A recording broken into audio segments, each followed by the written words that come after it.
Eu quero aqui iniciar com o livro Eventos Finais, na página 170, no primeiro parágrafo, está registrado assim: Deus tem pedras preciosas em todas as igrejas, e não devemos fazer denúncias impetuosas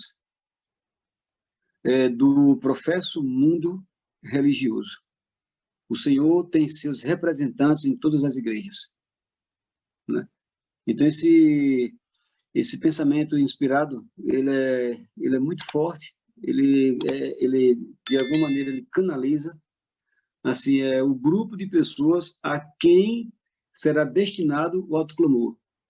Esse é o assunto que nós vamos tratar hoje, é um assunto muito bonito, é um assunto que enche os nossos olhos, é um assunto que realmente serve como combustível para nos fortalecer e nos colocar dentro desse contexto, né, de profecia que nós vivemos.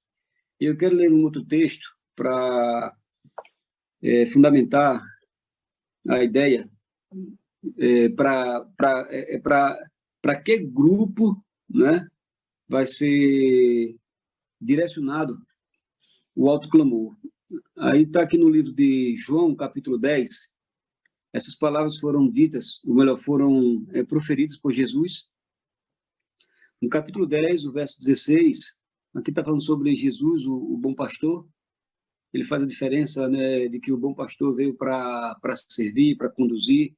Ele diz que o bom pastor tem a capacidade de necessário da sua própria vida. Assim, e ele fez, né? Está aí registrado nos anais da história.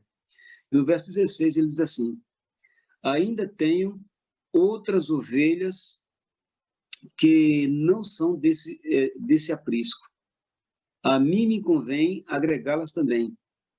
Elas também ouvirão a minha voz, e haverá um só rebanho e um só pastor.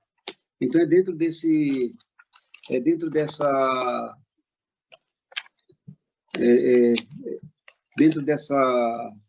exposição aqui desse grupo, nós estamos definindo aqui, né, o grupo-alvo que será alcançado pela mensagem do autoclamor. Então, vocês estão aí dentro desse quadro, né? Eu também estou aqui dentro dele. É todo um movimento, são acontecimentos que estão acontecendo de forma simultânea, né? Profecias que são paralelas, umas que começaram mais cedo e outras que começaram um pouco mais adiante, mas o fato é que nós estamos vivendo um período muito, muito especial, né? Eu vou aqui só frisar de novo, eu quando vejo esse quadro, é como se eu estivesse vendo o globo terrestre. Quando eu vejo esse quadro, é como se estivesse vendo a igreja, a missão que está sobre o ombro da igreja de Deus. Quando eu vejo esse quadro, na realidade, eu me sinto bem porque eu me vejo dentro dele. E rogo que todos que estão aí nessa sala tão importante, Madrugada com Deus, né, que todos nós nos sintamos inseridos dentro desse contexto, de uma maneira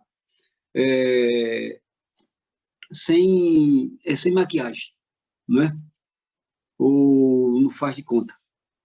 Nós estamos vivendo um período muito, muito, muito importante em relação ao desfecho dos últimos acontecimentos proféticos. Então, o mundo hoje, eu estou falando dentro do âmbito profético, o mundo hoje está vivendo na eminência de ver realmente resultar. A gente pode até indagar, né, e perguntar, que é muito lógico, é muito racional perguntar, pastor, e esses acontecimentos vão terminar daqui para amanhã? Não.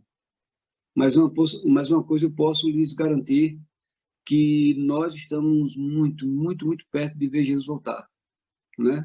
Até porque no seio da igreja nós estamos vendo aí a sacudidura já sendo uma realidade, né? Pessoas que viviam conosco, pessoas que desfrutavam essas crenças fundamentais, pessoas que tinham o temor de Deus, e se deixaram ser levados por falsos, eu diria assim, falsas ventilações doutrinárias, e, infelizmente, não ficaram à margem. Não estou dizendo que as pessoas estão com o seu caso encerrado. Quem sabe essas pessoas serão alcançadas também pelo alto clamor, né?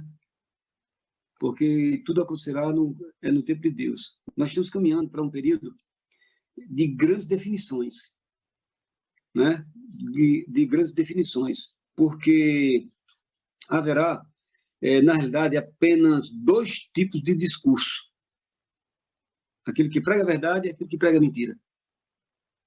Haverá apenas dois grupos de pessoas: aquele que faz a vontade de Deus e aquele que faz a vontade do inimigo.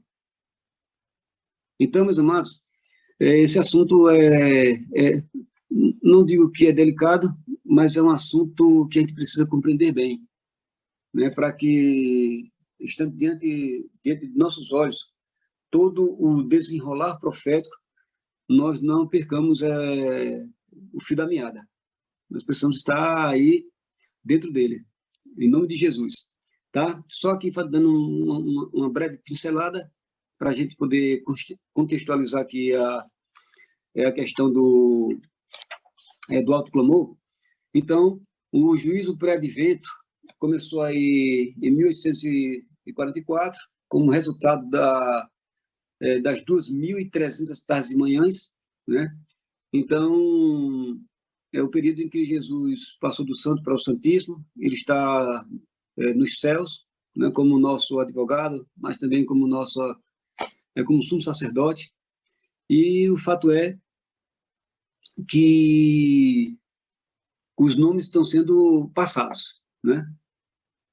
E evidentemente que a palavra de Deus ela é muito justa e diz que cada um de nós seremos julgados pelo que está registrado nos livros, segundo Apocalipse capítulo 20, ali verso 11, verso 12, por ali, né?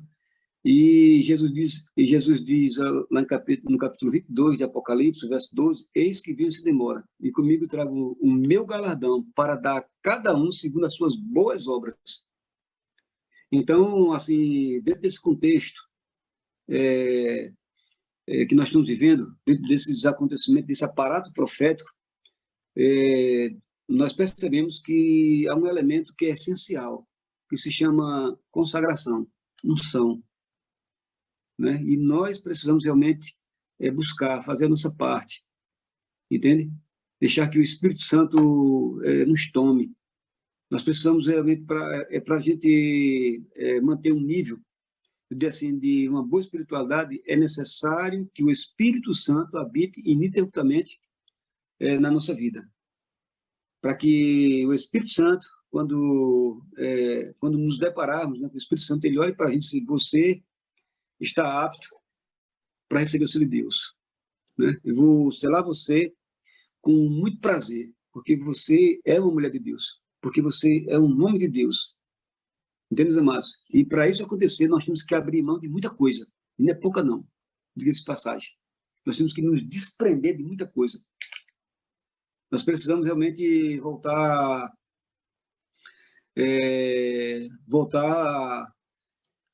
aos primórdios. Nós precisamos voltar a ter esse desejo muito forte, muito puro de viver essas verdades que nós ensinamos. E desta maneira, meus amados, nós estaremos, em nome de Jesus, impedindo que o inimigo queira empurrar de goela abaixo o seu sinal na nossa testa ou na nossa mão, de maneira circunstancial, né? Então, fica aqui essa deixa de que a espiritualidade é o carro-chefe. Ou seja, quanto mais comunhão, quanto mais dependência, mais, eu diria, mais apto estaremos para receber o selo de Deus. Entende, meus amados? E mais aptos também nós ficaremos para poder falar com poder, com autoridade. Entende? Porque o alto clamor, na realidade, é o clímax da pregação das mensagens angelicais. Agora, aqui ninguém pensa, eu vou memorizar Apocalipse capítulo 14, de 6 a 12, pronto. Então, se o momento mais alto da proclamação do Evangelho, né, que vai se intensificar, né, e está aqui de forma destacada, né, que é o alto clamor, é a pregação das mensagens angelicais. Então, se eu memorizar, é muito fácil, mas não é bem por aí, né? Porque, na verdade, para que tenhamos essa autonomia, esse poder na palavra, é necessário que ela esteja impregnada em nossa alma, em nosso coração. Entende, meus amados? Então, eu quero aqui destacar alguns pontos importantes. Primeiro, eu quero dizer que o autoclamor também começou aí desde 1844, né? E vem se intensificando, né? Cada vez mais. Aí nós vamos para Mateus, capítulo 24, o verso 14, diz: e esse evangelho do reino será pregado em todo o mundo. Ou seja, isso é um indício de que o autoclamor, ou seja, a última investida de Deus para salvar aqueles que estão em outros apriscos, como diz Ellen White, né? Essas pedras preciosas que estão em outras igrejas e que não é nosso papel fazer denúncias impetuosas no professo mundo religioso.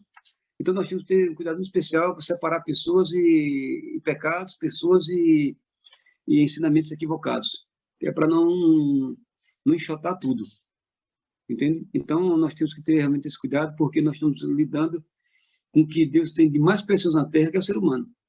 E Ele nos valoriza, entende? Essa é a grande verdade. Não é à toa que Ele deixou toda a sua glória, toda a sua pompa, né?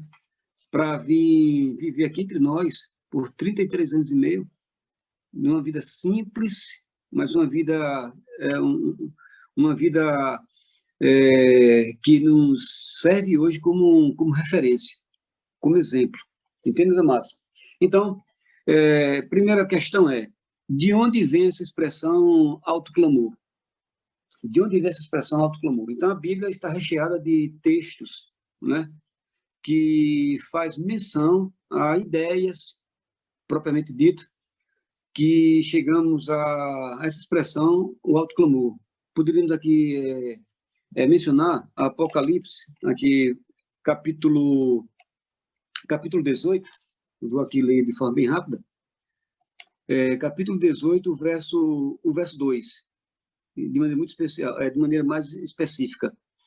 E aqui diz que o quarto anjo, né, que está em perfeita harmonia com os três anjos de Apocalipse 14, diz que depois dessas coisas vi descer do céu outro anjo que tinha grande autoridade e a terra foi iluminada com o seu esplendor.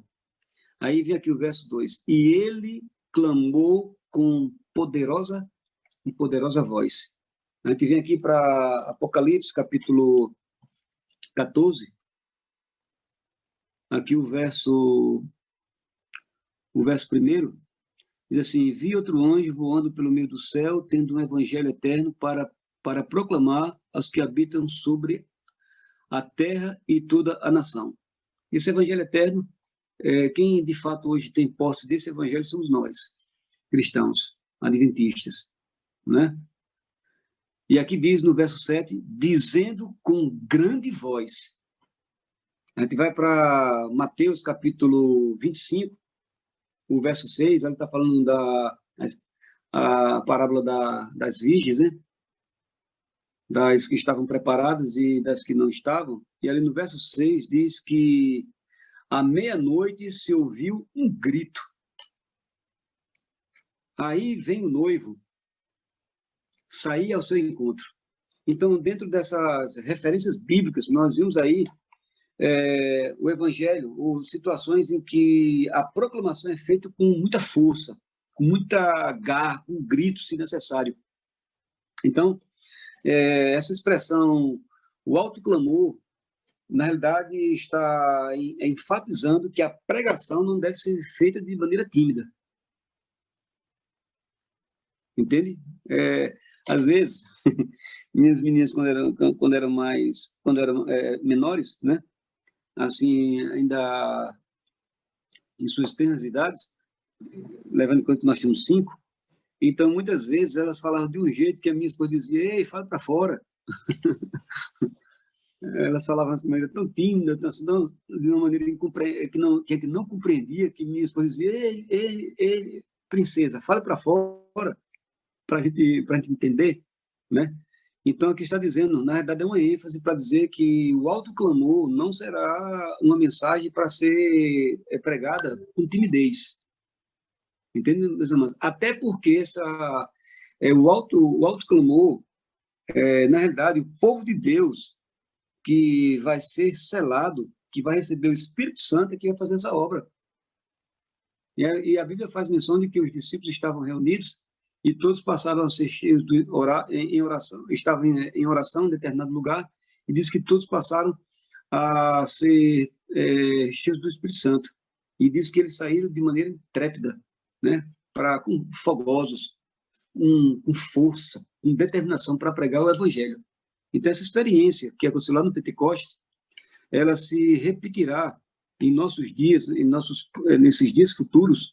Eu creio que a luz da Bíblia não está muito distante, só que numa potencialidade muito maior. Entende, amados? Porque lá no início da igreja primitiva, foi um investido de Deus para fazer com que a igreja germinasse. E agora, investido de Deus para fazer com que a igreja, para que o fruto amadureça, para Jesus vir fazer a colheita. Dá para entender, meus amados? Então, dentro desse prisma, eu quero dizer que o autoclamor, né, está em fase de crescimento, entende? Está se agigantando a cada dia que passa, e existem outros acontecimentos simultâneos, de maneira muito especial, o reavamento e a reforma, entende? É como se fosse o envelope, entende? Então, as pessoas estarão imbuídas desse reavamento e dessa reforma, né? Ou seja, as pessoas sairão do seu estado medíocre, as pessoas se erguerão do pó, as pessoas que estarão mortas em seu estado espiritual se reviverão, entende, amados? Dentro desse contexto de reavamento e reforma, as pessoas terão, assim, através do Espírito Santo, né, permitirão que o Espírito Santo os faça ter uma nova forma de pensar, de agir, de falar e assim por diante. Será realmente algo extraordinário e algo poderoso, maravilhoso. Então, esses acontecimentos que chegarão, quem sabe, um pouco antes, ou até mesmo durante aí o autoclamor, as pessoas já estarão desfrutando do selamento. As pessoas já estarão usufruindo a plenitude do Espírito Santo. Entende? E quando a gente olha aqui para o gráfico, por isso que ele é importante estar aqui, né? Aqui está o fechamento da porta da graça em um curto período. Aí está a angústia de Jacó, as 7 pragas a segunda vinda de Cristo. Então, o autoclamor terá o seu ápice, de fato, aí, eu diria assim, quando estiverem aí prestes a bater o martelo do decreto dominical. Entende? Então, quando o povo de Deus for de fato selado, quando receber o Espírito Santo, então o autoclamor de fato se desencadeará de uma maneira poderosa, como jamais visto. E digo, meus amados, que o que os nossos olhos contemplam hoje, né, conversões às unidades, às dezenas, às centenas, quando do autoclamor as pessoas se converterão aos milhares, aos bilhões. Amém? Através da intervenção de todos aqueles que, tendo sua vida ungida, farão a obra com com muito poder. A mensagem do alto clamor é a mensagem que vem para libertar, é a mensagem que vem para salvar, é a mensagem que vem para regenerar, é a mensagem que diz: eu vim te erguer da lama, eu vim te tirar da lama. Entende, meus amados? O alto clamor consiste, na realidade, no último apelo de Deus. E é a advertência da graça. É o derradeiro chamado de Deus ao mundo que tem sido embriagado pelo sedutor vinho de Babilônia. Na realidade, o alto clamor é uma convocação para romper com o falso sistema de adoração. O alto clamor é um chamado para que o povo venha a se unir ao remanescente fiel. Essa que é a verdade. Aos que guardam os mandamentos de Deus e têm a fé em Jesus Cristo. Na realidade, meus amados, Deus não quer que os seus filhos sofram. Por isso que ele diz: ei, saia de dentro dessa casa. Aqui ilustrando como Babilônia, né? Saia de baixo, porque essa casa vai cair. Essa casa vai ruir, ela vai cair. Por isso que o anjo de Apocalipse 18 clama dessa forma: caiu a grande Babilônia, e se tornou morada dos demônios. Já imaginou o que é isso? O que mais impressiona dentro desse contexto, meus amados, fico cá com meus botões perguntando como é que Babilônia, no seu apogeu, no seu momento de mais eficácia, de mais poder, né? Babilônia vai estar aí pregando no ápice, com todo o seu poder, e é justamente nessa situação em que Babilônia vai cair. Aí isso me faz recordar o texto de Provérbios, capítulo 16, verso 18. Como é que uma pessoa, como é que um sistema estando tão bem vai cair? Aparentemente tão bem estruturado. Aí, Provérbios, capítulo 18, verso 16, capítulo 16, verso 18, diz assim: a soberba, a arrogância, precede a ruína, e a altivez de espírito precede a queda. Então, esse texto aí se explica de maneira muito fácil, entende? Todo esse processo do desmoronamento de Babilônia. Porque, na realidade, o que a faz ficar em pé é justamente a arrogância, é a presunção, é a soberba. Mas nós não podemos esquecer, essa experiência a nível de pessoas, quantas vezes a gente já se deparou com pessoas que eram assim? Pessoas que têm o nariz empinado, que eram arrogantes, que eram soberbas, que achavam que era dono da igreja, ou dono da igreja, que era dono do pedaço. E quando menos espera, essas pessoas escorregam e caem, né? Então, algo parecido acontecerá na realidade, com Babilônia. Mas eu quero aqui, avançando dentro desse contexto, que ele é muito significativo e ele é muito importante, à medida que a pregação do evangelho, das mensagens angélicas são pregadas, vai se agigantando, vai ficando cada vez mais claro o grupo que pertence a Deus e o grupo que pertence ao nosso arqui-inimigo. E digo ainda, meus amados, com muita alegria, que muitos, ao se depararem, tendo o coração sincero, viu? Quando se depararem com as mensagens angelicais, essas pessoas virão para servir ao Cordeiro, para fazer a vontade desse Deus maravilhoso e todo poderoso. É bem verdade que dentro desse contexto do alto clamor, a igreja também estará sendo sacudida, a igreja estará sendo chacoalhada de alguma maneira, peneirada, em outras palavras.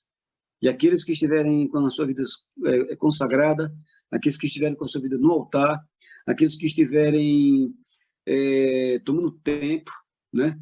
Investindo tempo para manter essa aproximação, essa comunhão, essa dependência de Deus, essas pessoas certamente subsistirão a todas as demandas, né? Todas as influências do mal através de Babilônia.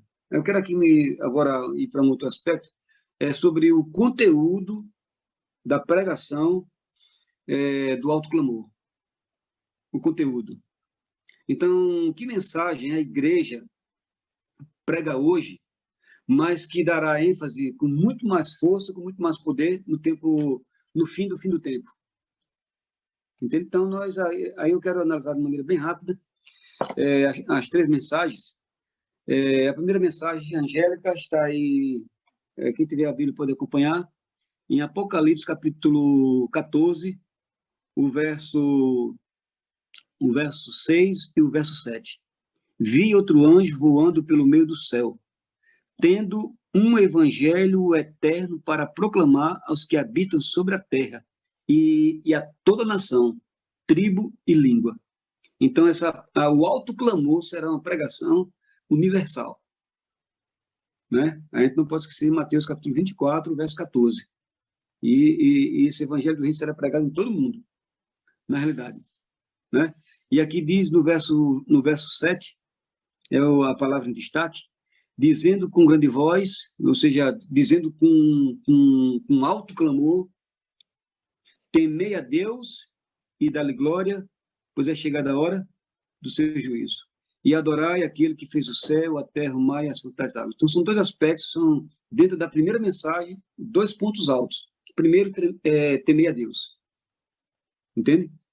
E o temer a Deus, aqui, na realidade, é um aspecto muito importante para a nossa compreensão. Aqui eu quero citar Eclesiastes, capítulo 12, o verso 13, que diz assim: de tudo o que se tem ouvido, a conclusão é: teme a Deus e guarda os seus mandamentos, pois isto é o dever de todo ser humano.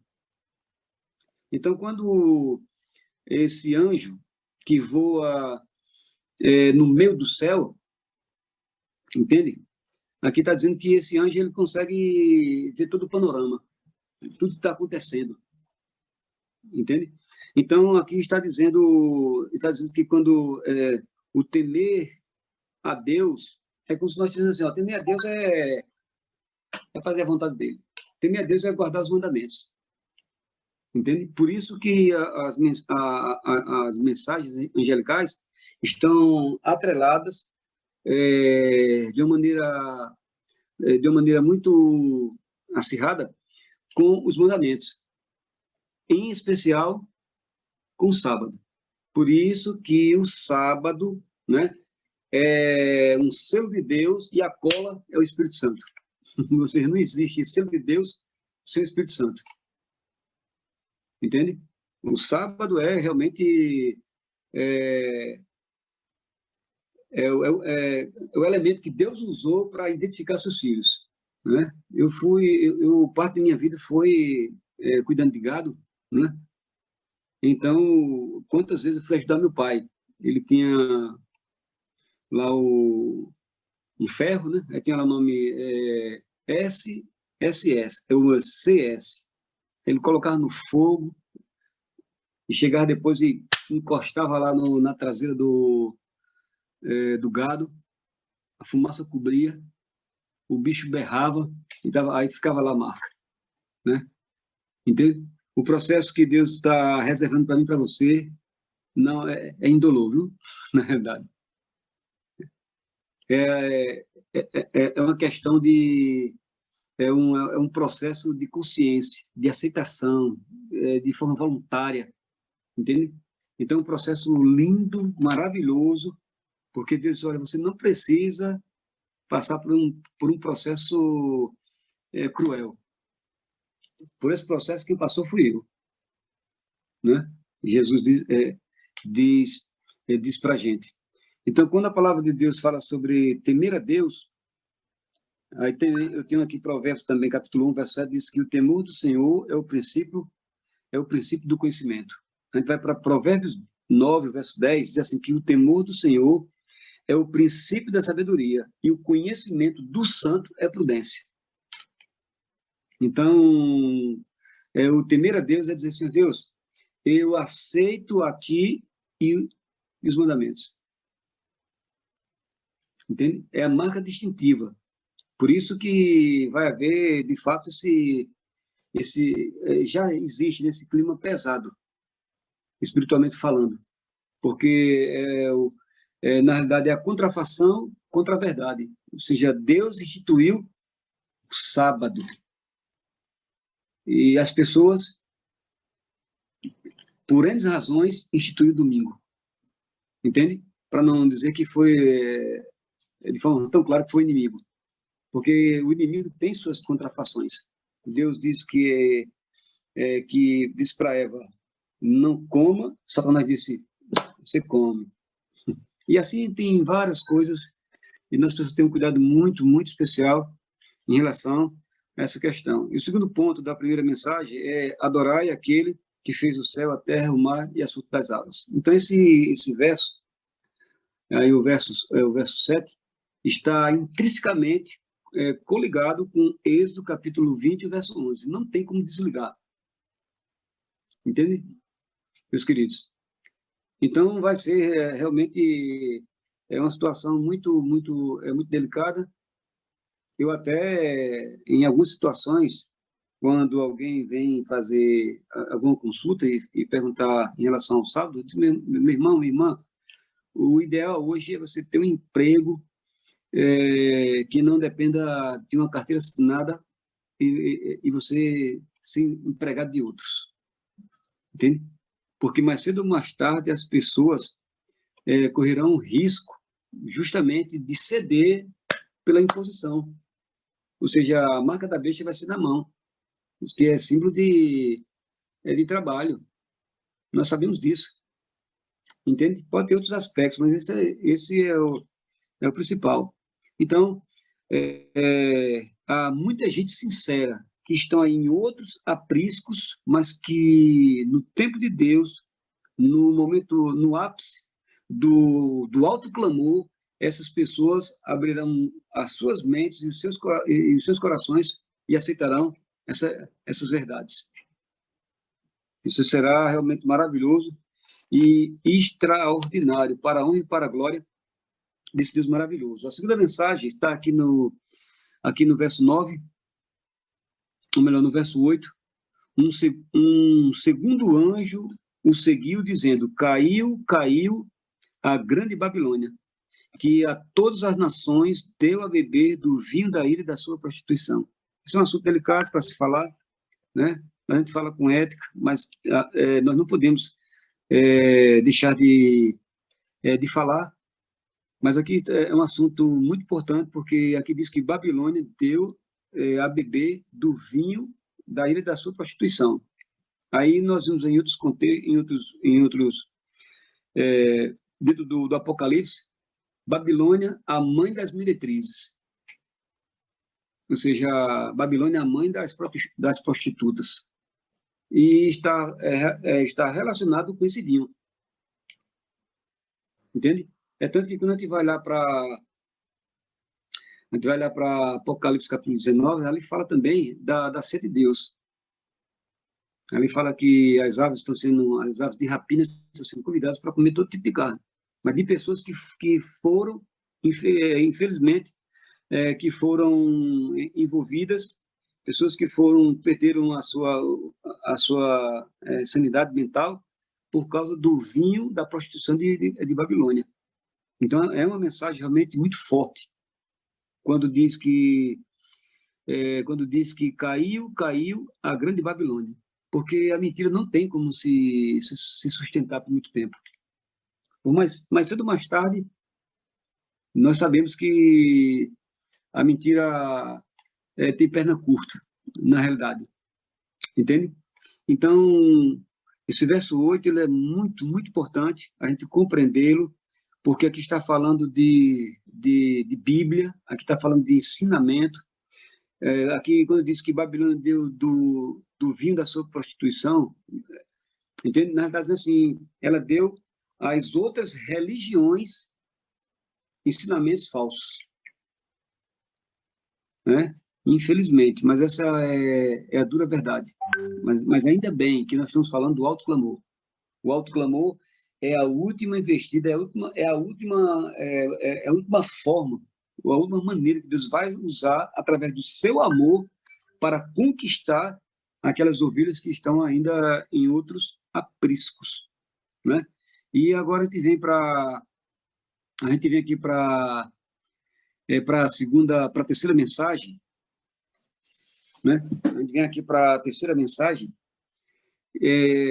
muito importante, tão importante quanto a primeira e a segunda. Aqui diz que no verso 9, seguiu-os ainda um terceiro anjo, dizendo com grande voz: se alguém adorar a besta e a sua imagem, e receber o sinal na sua testa ou na sua mão, também o tal beberá do vinho da ira de Deus. Aqui são dois pontos também que nós queremos destacar.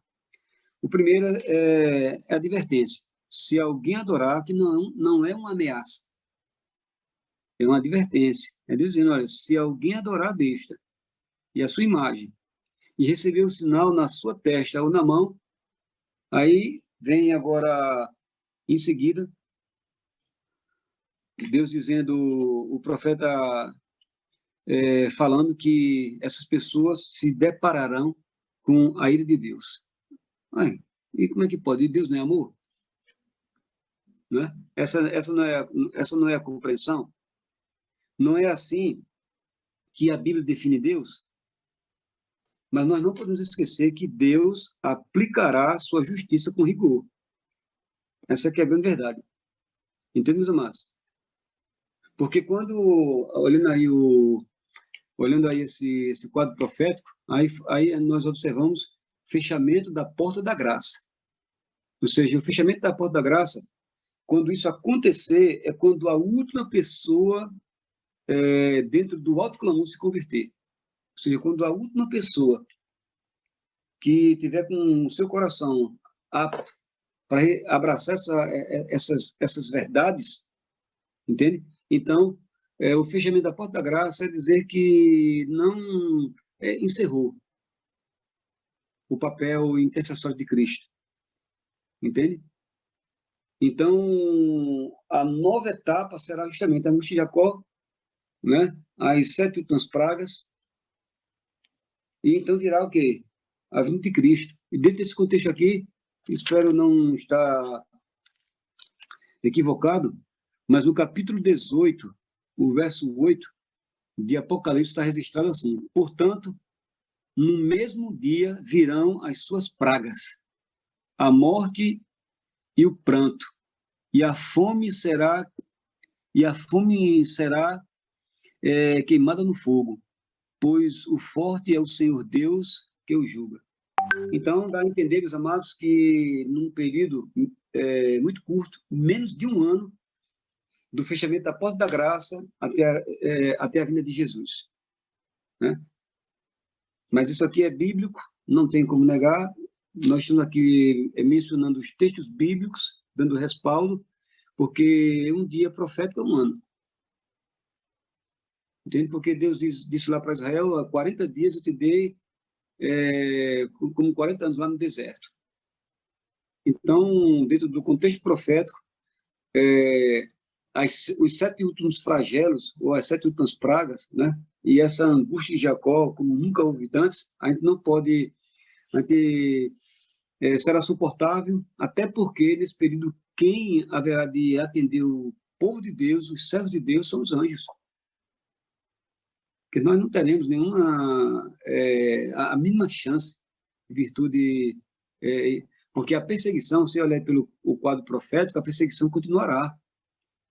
Até o fechamento da porta da graça, muitas pessoas muitas pessoas serão vistas, né, como mártires, serão mortas. Mas depois do fechamento da porta da graça, a morte não terá mais poder sobre os servos de Deus.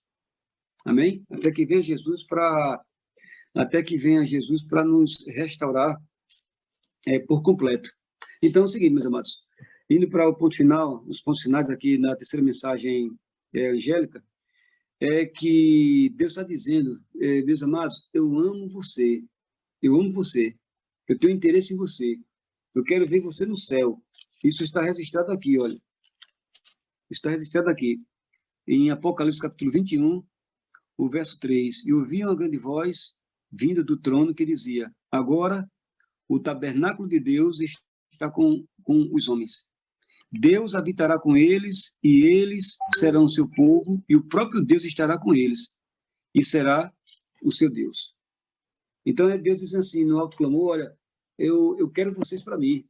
Aliás, eu já morri por vocês. Eu quero que vocês só entendam isso, e se voltem para mim.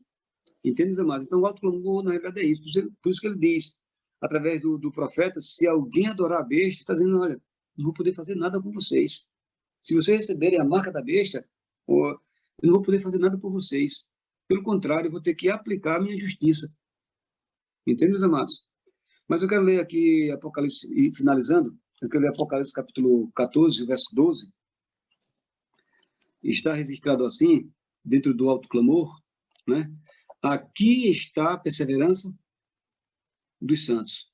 Esse texto aqui é muito significativo, que está dizendo aqui está aqueles que conseguiram resistir às ciladas e às investidas de Satanás.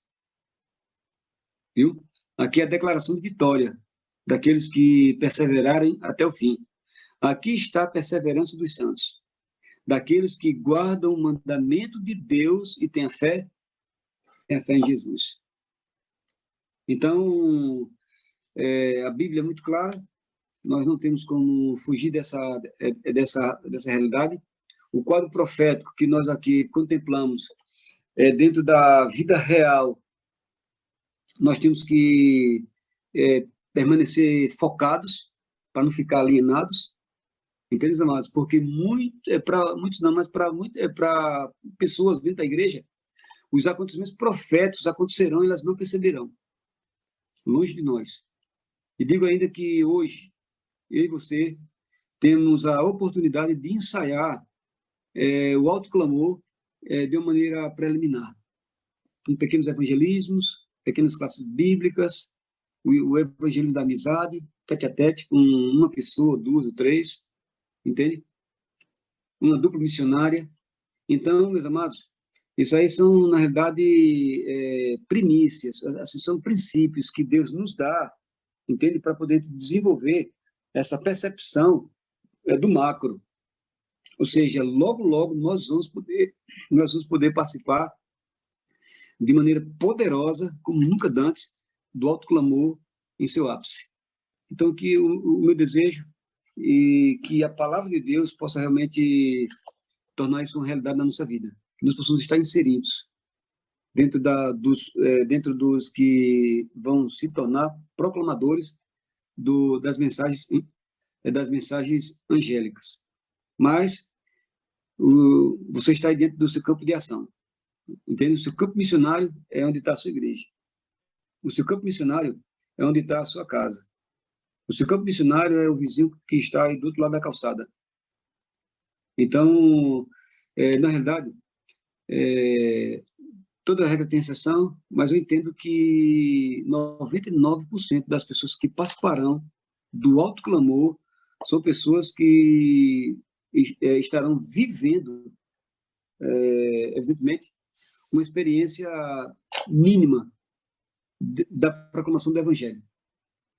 Então, que o Espírito Santo encontre na sua vida esse recipiente, né, para que ele possa estar em sua vida, para que ele possa lhe habilitar, para que ele possa lhe capacitar, para que ele possa ungir a sua vida como um todo. E que as pessoas, ao ouvirem da palavra de Deus, possam lhe ver como um agente co-participante da salvação de Cristo. Então, nosso papel é levar a mensagem e deixe que o Espírito Santo convença e converta as pessoas. Eu quero perguntar aqui para você, meu irmão, para você, minha irmã, que está aqui nesse momento comigo, você gostaria de fazer uma reavaliação dos seus conceitos? Você gostaria de dizer para Deus: Senhor Deus, olha, estou na igreja já faz tempo, mas ainda não tive essa experiência de empoeirar os pés, de caminhar, de ir atrás das almas sedentas, entende? Então, se você tem esse desejo de, pelo menos, começar a reavaliar os seus conceitos. Eu não tenho dúvidas que você, ao permitir que o Espírito Santo lhe dê essa visão de como as coisas funcionam eu digo assim, sobre os trâmites de Deus, eu não tenho dúvida que você vai querer se ajustar. Você vai querer estar dentro, participando. Então, se você tem esse desejo de dizer, Senhor Deus, eu quero participar do autoclamor. Eu quero receber o Espírito Santo. Eu quero ter o teu selo na minha vida. Eu quero que você levante sua mão aí e eu quero orar por você. Tá bom? É um apelo, é você e Deus, e que o Espírito Santo encontre um coração sincero. Eterno Deus, nosso Pai Todo-Poderoso, aqui estamos, ó Deus, para deixar registrado, os anjos estão observando isso, esse momento, é uma entrega que nós estamos fazendo. Mas é uma entrega, Pai Celestial, é que nós queremos nos desvencilhar de conceitos, de procedimentos, de ideias, que muitas vezes nos tornam só irmãos ou cristãos igrejeiros, que só fazem ir para a igreja. Isso é bom, mas nós sabemos que é muito pouco para o quadro profético que nos aguarda. Nos ajude, Pai Celestial, a manter o foco. Nos dê a graça, Pai Celestial, de nos deleitarmos numa comunhão mais acirrada, que nós possamos devotar cada vez mais. Nos ajuda, Pai Celestial, porque sabemos que estamos em passadas largas para o final da história desta terra. E tem muita gente que está sonhando ter esperança. Queremos, Pai Celestial, rogar que o Teu Espírito Santo atue na nossa vida. As pessoas vivem aí desesperadas. Que a Tua graça seja conosco. Nos habilita, nos capacita. Toma-nos em Tuas mãos, que a Tua vontade se faça na nossa vida, agora e para todo sempre. Em nome de Jesus. Amém. Amém. Amém. Louvado seja Deus, que o Espírito Santo tenha total liberdade de nos conduzir ao ápice do autoclamor.